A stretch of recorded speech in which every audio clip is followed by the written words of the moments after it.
सजा दो घर को गुलशन सा, मेरे सरकार आए हैं।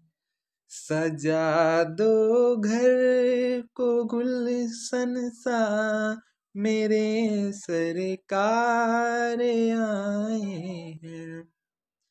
व्हाट्सएप की डीपी और व्हाट्सएप का स्टेटस बदलने से हम लोगों का स्टेटस नहीं बदलेगा। यदि हमें अपना स्टेटस बदलना है तो अपने सपनों से लड़ना पड़ेगा। इसलिए इस सब के चक्कर में मत पड़ो, बस एक ही काम करो, अपने सपने से लड़ो और उसे साकार करो। तो वेलकम बैक अगेन हंगामा स्टडी में। एक बार फिर से हंगामा मचाने आ गए हम लोग। तो आज का जो टॉपिक होने वाला है वही कंप्यूटर जी के फंडामेंटल है, जो कि बहुत सारे एग्जाम्स में पूछे जाते हैं। तो आइए बिना टाइम वेस्ट किए हम लोग स्टार्ट कर लेते हैं। स्टार्ट करने से पहले अगेन यही कहूँगा कि time is money, time is money. तो इसे आप अच्छे से खर्च कीजिए और खूब फायदा उठाइए। तो पहला क्वेश्चन देख लेते हैं। पहला क्वेश्चन क्या कह रहा है? पहला क्वेश्चन कह रहा है एक प्रोसेसर की क्लॉक दर में मापी जाती है। मतलब एक प्रोसेसर की जो दर होती है, क्लॉक दर, वो किस में मापी जाती है? ऑप्शन आपके पास है मिली सेकेंड में, माइक्रो हर्ट में, मेगा या गीगा बाइट में, या मेगा हर्टज में, या गीगा हर्टज में। तो इसका आंसर मैं आप लोगों को बता दूं, option number D is the right answer for this question. तो और आप लोग अच्छे से ध्यान से पढ़िए, क्योंकि बहुत मेहनत लगती है, बहुत मेहनत लगती है पैसा कमाने में। तो एक बार अपने पापा से पूछिएगा कि पापा पैसा कैसे आता है, तो शायद उस दिन जो आपको आंसर मिलेगा ना, उस दिन से आपकी स्टडी में दुगनी, समझ लीजिए क्या बोलने वाला हूँ मैं। ठीक है, तो option number D is the right answer for this question. अगला क्वेश्चन देख लेते हैं। अगला क्वेश्चन क्या कह रहा है? अगला क्वेश्चन कह रहा है एक गीगाबाइट किसके बराबर है? एक गीगाबाइट किसके बराबर है? 1024 बाइट्स के, मिलियन मेगाबाइट्स के, 1000 किलोबाइट्स के, या 1024 मेगाबाइट्स के? तो जो एक गीगाबाइट होता है, मैं आप लोगों को बता दूं, जो एक गीगाबाइट होता है वो 1024 बाइट्स के नहीं, वो 1024 मेगाबाइट्स के बराबर होता है। किसके बराबर होता है? 1024 मेगाबाइट्स के, क्योंकि यहाँ पे एक गीगाबाइट बोला है। ठीक है, एक गीगाबाइट, तो एक गीगाबाइट क्या होता है? 1024 मेगाबाइट्स के बराबर होता है। ओके, अगर आप लोग कहेंगे तो इसका मैं एक चार्ट बना के दे दूंगा, आप लोग वहां से देख लीजिएगा। ठीक है, कम्युनिटी में डाल दूंगा। अगला देख लीजिए क्वेश्चन नंबर 3। क्वेश्चन नंबर 3 क्या कह रहा है? क्वेश्चन नंबर 3 कह रहा है निम्न में से कौन सा शब्द स्कैनर से संबंधित है? निम्न में कौन सा शब्द स्कैनर से संबंधित है? Laser, TWAIN, cartridge, media. तो इसका जो आंसर होगा आप लोग समझ में आ रहा होगा। तो लेजर ही एक ऐसा है जो स्कैनर से क्या है, क्या है, संबंधित है, लेजर। ठीक है, तो option number A is the right answer for this question. अगला क्वेश्चन देख लेते हैं। अगला क्वेश्चन देखिए क्या कह रहा है? कह रहा है इनमें से कौन सा विकल्प आपके लिखे हुए कार्य को बदलने में सहायक होता है? मतलब इनमें से कौन सा जो विकल्प है, जो आप लोग कुछ भी लिखे हुए रहते हैं या कोई काम किए रहते हैं, उसको फिर से री एडिट करने में या बनाने में, फिर से बनाने में या उसमें कुछ सुधार करने में कौन सा ऑप्शन आपकी मदद करता है? कौन सा ऑप्शन करता है? सेव तो हो ही नहीं सकता, एडिट हो सकता है, फाइल नहीं हो सकता, क्लोज नहीं हो सकता, तो क्या हो सकता है? एडिट। तो option number B is the right answer for this question. अगला देख लेते हैं क्वेश्चन नंबर 5। क्वेश्चन नंबर 5 क्या कह रहा है? निम्न में कौन सा डॉस में फाइल एक्सटेंशन है? मतलब इसमें डॉस का फाइल एक्सटेंशन आपको बताना। EXE BAT मतलब कॉम, ऑल ऑफ दिस। देखिए इसमें जो डॉस की जो फाइल का एक्सटेंशन है, किसका? डॉस को जो फाइल का एक्सटेंशन होता है ये सभी होता है, ऑल ऑफ दिस मतलब ये सभी होता है, उपर्युक्त सभी। EXE होता है, बैट भी होता है, कॉम भी होता है। तो याद रखिए क्या होता है? सभी होता है इसमें, तीनों। ये क्या है? तीनों ही होते हैं। तो तीनों होते हैं तो मतलब हमारा आंसर कौन सा सही होगा? हमारा आंसर ये सही हो जाएगा, ऑल ऑफ दिस। ओके, तो बस आप लोग ऐसे ही ध्यान से अच्छे से पढ़िए, और जो क्वेश्चन मैं आप लोगों को कमेंट में दिया करूँ करने के ना, तो उसको आप लोग ज़रूर किया कीजिए, क्योंकि इससे मुझसे पता चलता है कि आप लोग कितने एक्टिव हैं पढ़ने में। और आप लोग जब नहीं एक्टिव रहेंगे तो मज़ा नहीं आएगा, और मज़ा नहीं आएगा तो फिर समझ रहे हैं ना क्या होगा। और सही बताऊं तो आप लोग टाइम को एकदम बहुत बढ़िया तरीके से मैनेज करना सीखिए, टाइम को बहुत अच्छे से खर्च कीजिए। एक ऐसा ही चीज़ है जिसको जितना अच्छे से खर्च करेंगे ना आपके पास, उतना अच्छा इसका रिजल्ट मिलेगा। ठीक है, तो अगला क्वेश्चन देख लेते हैं। क्वेश्चन नंबर 6 क्या कह रहा है? क्वेश्चन नंबर 6 कह रहा है, हर बार जब हम अपना कंप्यूटर खोलते हैं तो यहाँ कंट्रोल फाइल चेक करेगा। क्या चेक करेगा? command.com या IO sys MS-DOS sys command.com IO sys command.com dir.com, ठीक, या सी मतलब इसका जो होता है CHKDSK तो जो बार बार चेक करेगा वो क्या चेक करेगा? बहुत मस्त क्वेश्चन है ये। क्या चेक करेगा आप लोग जल्दी से बताइए हमें। तो इसका मैं आपको आंसर बता देता हूँ। इसका आंसर जो होगा, option number A is the right answer for this question. इसका जो बार बार वो चेक करता है जब हम लोग खोलते हैं, तो कमांड तो चेक करता ही है, command.com चेक करेगा, ये पहला सही है। इसमें IO मतलब IO डॉट सेस, उसके बाद जो मतलब सेस में SYS, ठीक है, डॉट MS-DOS से SYS, मतलब ये जो होता है इसको वो चेक करेगा कंप्यूटर जब खोलते हैं तो option number A is the right answer for this question. Okay, I hope आप लोगों को समझ में आ रहा होगा। तो कमांड देखिए, जो हम लोग खोलते हैं तो कमांड चेक तो होता ही है, नो डाउट, लेकिन उसके साथ IO SYS और MS-DOS सिस्टम, ठीक है, याद रख लीजिए। और इस अगला क्वेश्चन देख लेते हैं। अगला क्वेश्चन नंबर 6 हो गया। क्वेश्चन नंबर 7 देखिए। क्वेश्चन नंबर 7 क्या कर रहा है? DEF कांड ने, ठीक है, DEF कांड ने नियमों के तहत बताया है कि डेटाबेस रिलेशन पर विचार और पालन करना चाहिए। DEF कांड ने नियमों के तहत बताया है डेटाबेस रिलेशन पर विचार और पालन करना चाहिए। अब किस नियमों के मतलब यहाँ पे बताया गया है और कितने नियमों के, ठीक है, तो ये आपको बताना है। तो आप बताइए इसका आंसर क्या होगा।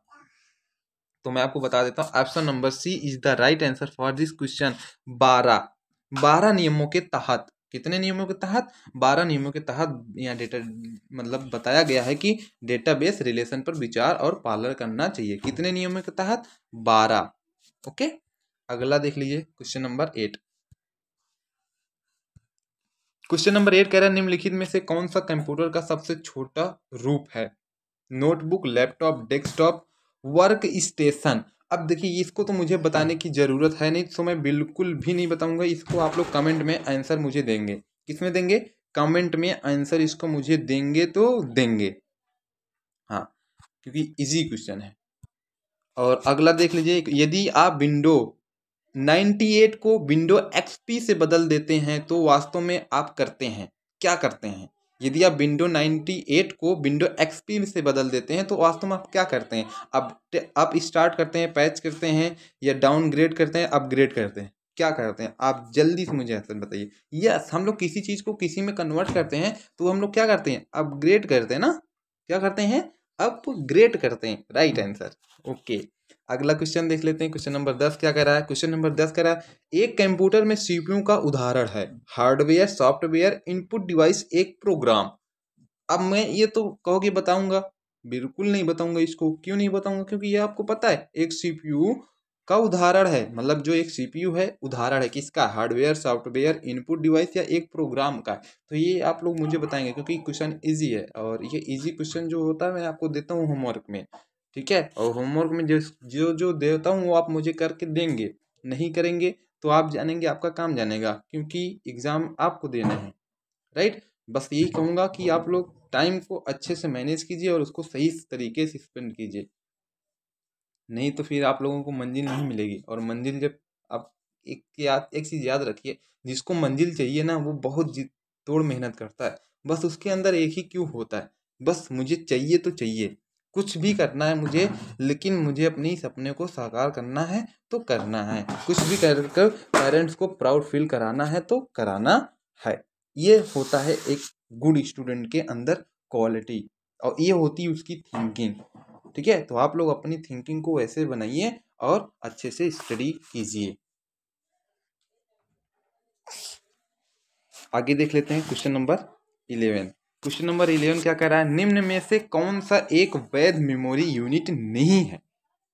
निम्न में से कौन एक वैध मेमोरी यूनिट नहीं है। निम्न में से कौन सी एक वैध मेमोरी नहीं है। तो हम लोग इसके पहले कौन सा क्वेश्चन किए थे, क्वेश्चन नंबर 10। ठीक, क्वेश्चन नंबर 11 देखिए, निम्न में से कौन एक वैध मेमोरी नहीं है। ILB, KB, YB, PB। तो आपको ऑप्शन में बता देता हूँ, ILB जो है ये वैध मेमोरी यूनिट नहीं है। ठीक है, और वैध याद रखिए ILB। और क्वेश्चन नंबर 12 देख लीजिए, निम्नलिखित में से कौन सा मेनू का प्रकार ड्रॉप डाउन मेनू भी कहलाता है। निम्नलिखित में से कौन सा मेनू का प्रकार ड्रॉप डाउन मेनू भी कहलाता है। अब ड्रॉप डाउन मतलब समझ ही रहे हैं, तो बताने की जरूरत नहीं है। तो कौन कहलाता है, कौन कहलाता है, fly bird, cascading, pop down या पुल डाउन। तो आपको आंसर में देना है क्या, पुल डाउन। जो ये पुल डाउन होता है, क्या होता है, पुल डाउन जो होता है ये ड्रॉप डाउन मेनू की तरह ही मतलब होता है, उसे कहलाता है। ठीक है, अगला देख लीजिए क्वेश्चन नंबर 13। क्वेश्चन नंबर 13 क्या कह रहा है, कंप्यूटरों द्वारा डेटा को जानकारी में बदलने की प्रक्रिया का नाम बताइए। कंप्यूटरों द्वारा डेटा को जानकारी में बदलने की प्रक्रिया को नाम बताइए। प्रोग्रामिंग, स्टोरिंग, ऑर्गेनाइजेशन या प्रोसेसिंग। तो हाँ देखिए, कोई भी चीज़ होता है तो उसमें एक प्रोसेस होता है, तो वो क्या कहलाएगा, प्रोसेसिंग कहलाएगा। क्या कहलाएगा, प्रोसेसिंग कहलाएगा। कंप्यूटरों द्वारा डेटा को जानकारी में बदलने की प्रक्रिया क्या कहलाती है, प्रोसेसिंग। बिल्कुल बात सही है ना। अब जैसे हम लोग, एक रोड का काम क्या होता है कि वो हमको पहुंचाती है अपने मार्ग, मतलब अपने लक्ष्य पे। रोड का लक्ष्य हमारा क्या रहता है कि हमको मामा के यहाँ जाना है, नानी के यहाँ जाना है, उस टाइम बता रहे हैं। ठीक है, तो अभी जब इसमें इसका भी लक्ष्य क्या होता है, डेटा को किसमें बदलने का काम कर रहा है, जो बदल रहे हैं तो उसमें कुछ काम हो रहा है ना, उसमें प्रोसेस हो रहा है, तो क्या कहलाता है, प्रोसेसिंग कहलाता है। ओके, अगला बहुत जल्दी आप लोगों ने वीडियो में जब बोर्ड पे पढ़ाऊंगा ये सारा चीज़ ना, तो बहुत अच्छे से समझाऊंगा। ठीक है, इसमें थोड़ा सा मजा कम आता है, बाकी उसमें आग लगा देंगे आग। अगला देखिए क्वेश्चन नंबर 13 हो गया, तो 14 देख लीजिए। 14 कह रहा है, इंटरनेट साइट पर किस प्रकार की मॉनिटर फाइलें प्रयोग और स्वीकार की जाती हैं। क्या कह रहा है, क्या कह रहा है, कह रहा है इंटरनेट पर, 13 हो गया है ना, हाँ। इंटरनेट साइट पर किस प्रकार की मॉनिटर फाइलें प्रयोग और स्वीकार की जाती हैं। मतलब किस प्रकार की जो फाइल होती हैं और मॉनिटर होती हैं जो प्रयोग में लाई जा सकती हैं, उसको मतलब एक्सेप्ट करता है। स्मार्टवेयर, मतलब स्मार्टवेयर या फिशेस या कुक से या ट्रोजन्स, मतलब किस प्रकार। ठीक है, किस प्रकार की फाइल है, तो इसका ऑप्शन होता है, कौन सा सही होता है, क्वेश्चन नंबर 14 का option number C is the right answer for this question. ठीक है, क्योंकि इसमें इसका जो होता है, इसमें इस प्रकार की फाइलों को वो एक्सेप्ट करता है। ठीक है, आगे देखिए क्वेश्चन नंबर 14। क्वेश्चन नंबर 14 क्या हो गया, तो question number 15, primary memory store करती है क्या, result, data, programs, all of this. Primary memory store करती है result, data, programs, all of this. तो क्या करती है, आप लोग बताइए मुझे, क्या करती है। हाँ, इसमें से सब करती है। जो भाई प्राइमरी मेमोरी जो होती है, रिजल्ट भी देती है, डाटा भी और प्रोग्राम्स भी सब रखती है। ठीक है, तो ऑल ऑफ दीज ये सब स्टोर करती है वो। ठीक है,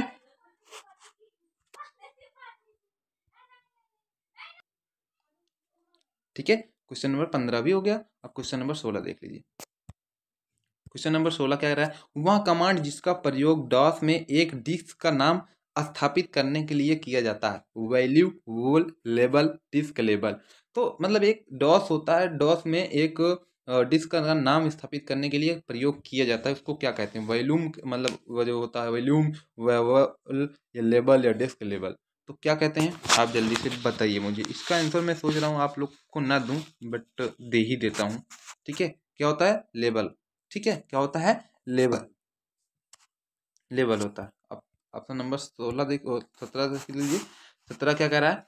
पास्क लाइन मशीनों के किस प्रकार में से है? मतलब जो पास्क लाइन है मशीनों, पास्क लाइन जो है ये मशीनों के किस प्रकार में से है? मतलब बहुत से मशीनों में से किस प्रकार की है? ठीक है, किस प्रकार की है? मैकेनिकल मशीन है, अर्थमेटिक मशीन है, या डिवीजन मशीन है, डिफरेंस मशीन है। तो इसका जो आंसर होगा आप लोगों को मैं बता दूं, तो इसमें जो पास्क लाइन जो मशीन होती है वो किस में आती हैं? वो अर्थमेटिक मशीन में आती हैं। किस में आती हैं? अर्थमेटिक। जो अर्थमेटिक मशीन होती हैं उसमें पास्क लाइन मशीनें आती हैं। ठीक है, क्वेश्चन नंबर 18। क्वेश्चन नंबर 18 कह रहा है बग का क्या मतलब है? ये सर, अब बर्गर नहीं कह रहा हूं मैं, बग कह रहा हूं, बग। ठीक है, बग का क्या मतलब है? Logical error in a program, syntax error in a program, या रन टाइम एरर, या बोथ ए एंड बी। देखिए, तो इसका बग का मतलब क्या होता है? बग का मतलब होता है logical error in a program. Logical error in a program. ठीक है, याद रखिए, बग का मतलब एक एरर होता है जो लॉजिकल टाइप का होता है, वो प्रोग्राम भी ठीक होता है। अगला देख लीजिए। अगला क्या कह रहा है? कह रहा है एमएस वर्ड डॉक्यूमेंट में प्रयोग होने वाला न्यू डिफॉल्ट फॉन्ट कौन सा है? एमएस वर्ड में प्रयोग होने वाला न्यू डिफॉल्ट फॉन्ट कौन सा है? तो कौन सा है? टाइम्स न्यू रोमन, एरियल, एलेजियन, या कैलिबरी। जो कैलिबरी होती है आपको याद होगा, ये सभी में ऑटोमेटिक सिलेक्टेड रहता है। कोई भी फॉन्ट जो होता है, हम लोग कुछ भी करें, ये इसमें क्या होता है। बाकी हम लोग एरियल कर सकते हैं, और जो भी होता है उसको अपना, बहुत सारे फॉन्ट होते हैं अपने से कर सकते हैं। बट जो जो मैनुअली डिफॉल्टली सेट रहता है वो क्या होता है? कैलिबरी होता है। ठीक है, अगला देख लीजिए।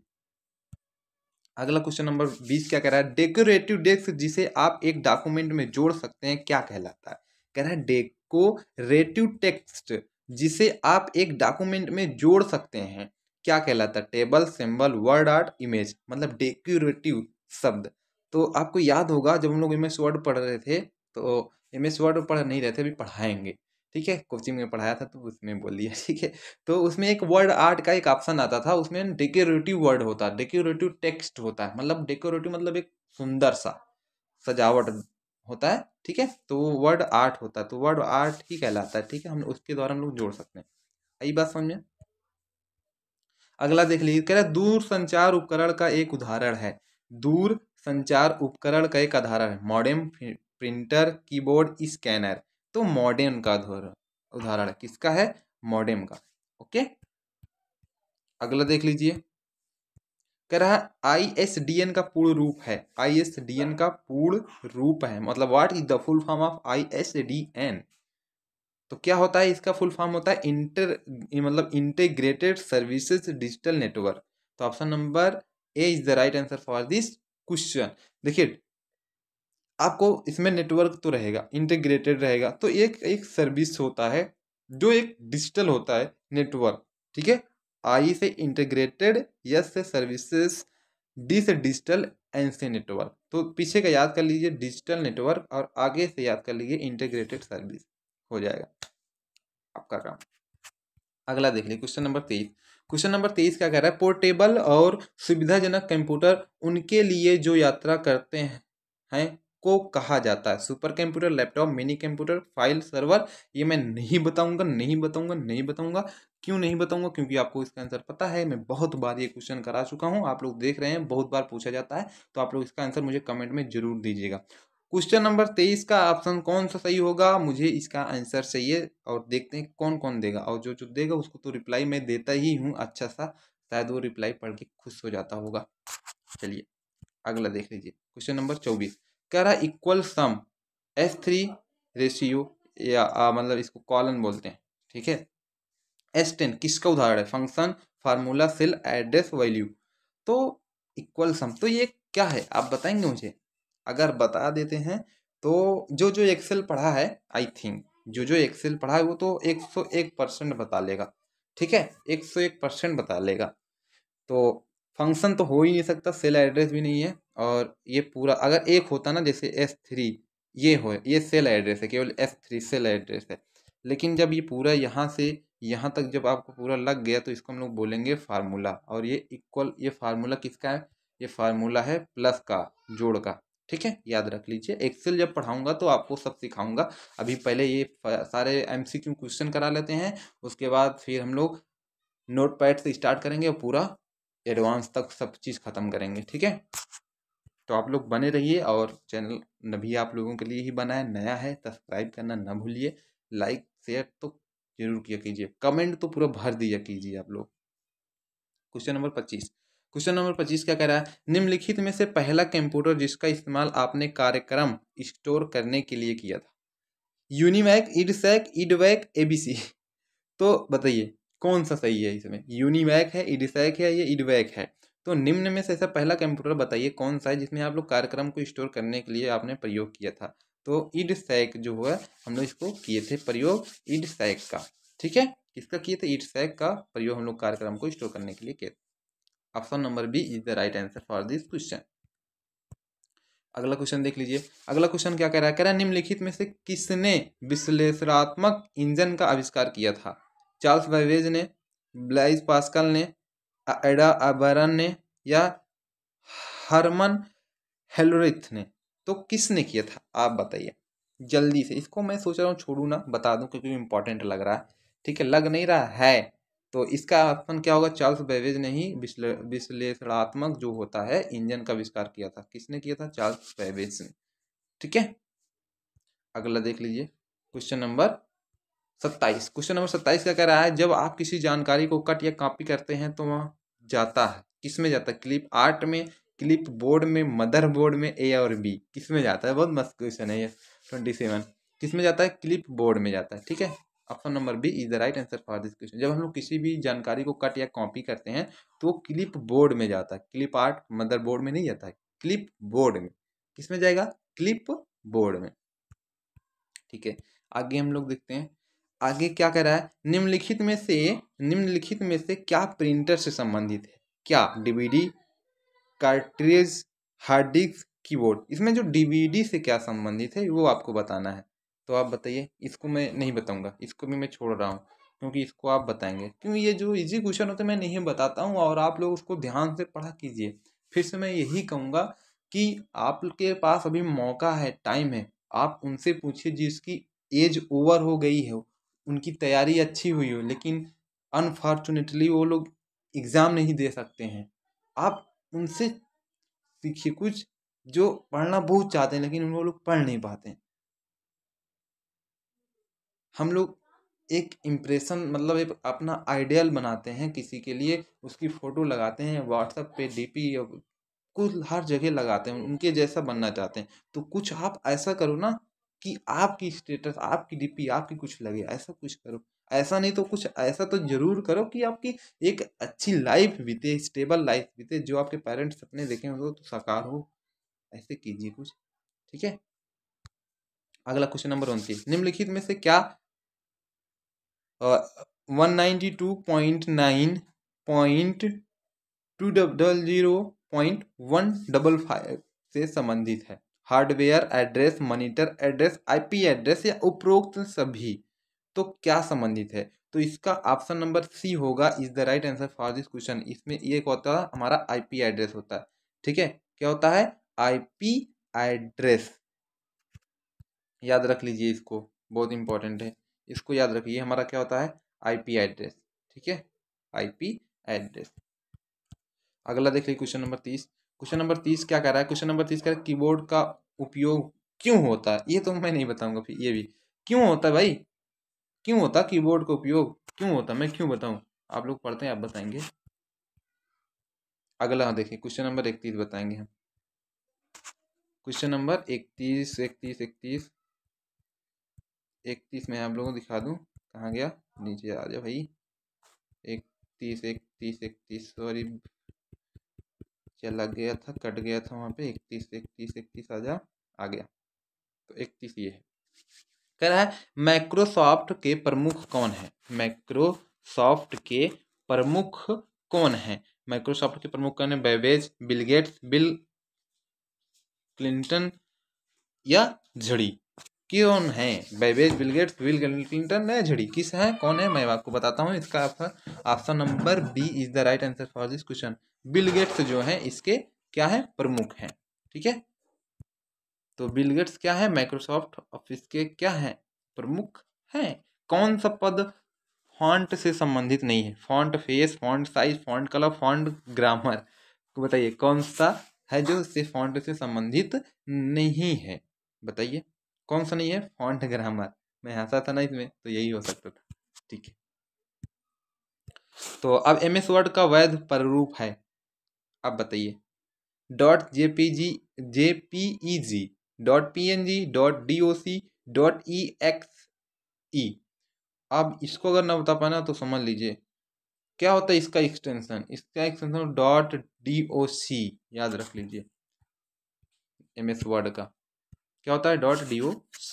34 देख लीजिए, कह रहा है निम्नलिखित में से कौन सा विकल्प पेज साइज और मार्जिन बदलने के लिए उपयोग किया जाता है? पेज को साइज और मार्जिन बदलने के लिए, page layout, view, tools, data. हाँ, पेज लेआउट का ही मतलब पेज को हम लोग सेटअप कर रहे हैं तो पेज लेआउट का ही प्रयोग करेंगे। ठीक है, याद रख लीजिए। पेज का लेआउट मतलब होता है मतलब पेज के बहुत सारे लेआउट बने हुए हैं, तो उसमें हमको मार्जिन कम ज़्यादा या पेज को सेटअप करना हो तो हम लोग पेज लेआउट का प्रयोग करते हैं। एक एक चीज़ बताऊंगा जब प्रैक्टिकल कराऊंगा। अगला देख लीजिए, क्वेश्चन नंबर 35 कह रहा है निम्नलिखित में से क्या कंप्यूटर सॉफ्टवेयर का एक उदाहरण है? Laser printer, MySQL, joystick, all of this. बताइए क्या ये कंप्यूटर सॉफ्टवेयर का एक उदाहरण है? कौन सा है? माई एस क्यू एल। ठीक, याद रखें माई एस क्यू एल जो है एक सॉफ्टवेयर का उदाहरण है। हाँ, पढ़ेंगे आप लोग इसको, हम ही पढ़ाएंगे। एस क्यू एल, माई एस क्यू एल। कंप्यूटरों में डीटीपी का पूर्ण रूप क्या होता है? डीटीपी का पूर्ण रूप क्या होता है? Desktop product, dynamic technology product, desktop publishing, या डेस्कटॉप फिशिंग। तो इसका काम क्या होता है? देखो डीटीपी का जो काम पूर्ण रूप होता है, इसका रूप होता है पूर्ण रूप डेस्कटॉप पब्लिशिंग का।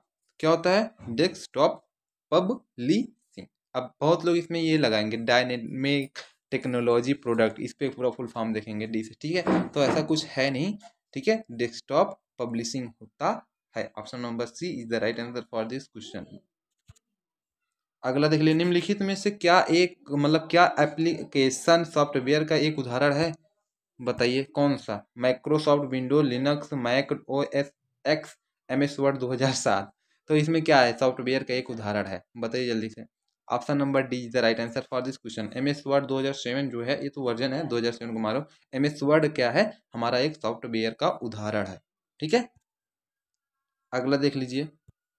अगला क्या कह रहा है कि जो मोजिला फायरफॉक्स, मोजिला फायरफॉक्स एक है spreadsheet, word processing software, web browser, programming software. तो इसका भी आंसर आप लोग मुझे कमेंट में देंगे क्योंकि ये आप लोग यूज करते हैं। अगला कह रहा है किस प्रोग्रामिंग भाषा को निम्न स्तर पर भाषाओं के रूप में वर्गीकृत किया गया? बेसिक, कोबल, या फॉर्ट्रैन। तो इसमें सभी इतने सारे लैंग्वेजेस होते हैं कि क्या बताएं आपको, बट आप लोग अच्छे से सीखेंगे तो मज़ा आ जाता है। ठीक है, तो इसमें जो होता है असेंबली लैंग्वेज जो होता है कि एक किस प्रोग्रामिंग मतलब निम्न स्तर पे जो प्रयोग की जाती है, वर्गीकृत किया गया है, वो असेंबली होता है। ठीक है, असेंबली लैंग्वेज याद रख लीजिए। अब क्वेश्चन नंबर 40 जो कि लास्ट है इस वीडियो का, आप लोग ध्यान से जितने क्वेश्चन पढ़े हैं उसको पढ़ें अच्छे से। अगर कोई डाउट होता है तो वीडियो फिर से देखें। तो पढ़ा ही रहेगा, लेकिन आप लोग से यही निवेदन है कि आप लोग अपना टाइम वेस्ट ना कीजिए, उसे कहीं पे इन्वेस्ट कीजिए जहाँ पे उसका बाद में ही सही लेकिन वहाँ से कुछ मिले आपको, और अपने पेरेंट्स के सपनों को साकार कीजिए। वह डिवाइस जो कंप्यूटर में डेटा फीड और एक कंप्यूटर से डेटा स्वीकार कर सकता है कहलाता है। वह डिवाइस जो कंप्यूटर में डेटा फीड और एक कंप्यूटर से डेटा स्वीकार कर सकता है कहलाता है ALU, CPU, input output device, all of this. तो इसका जो आंसर होगा जो मतलब कंप्यूटर में डेटा फीड और एक कंप्यूटर से डेटा स्वीकार करता है वो इनपुट आउटपुट डिवाइस होता है। ठीक है, देखिए यहाँ पे कह रहा है क्या कर लेता है? डेटा फीड कर लेता है, इनपुट कर लेता है, स्वीकार कर लेता है, मतलब ये सारा तो क्या हो जाएगा हमारा input output device. I hope आपका ये जितने भी क्वेश्चन होंगे अच्छे से समझ में आए होंगे और आपके डाउट्स भी क्लियर हुए होंगे। और आई होप आप लोग अपने एग्ज़ाम में बेस्ट ही करेंगे और बेस्ट ही कीजिएगा।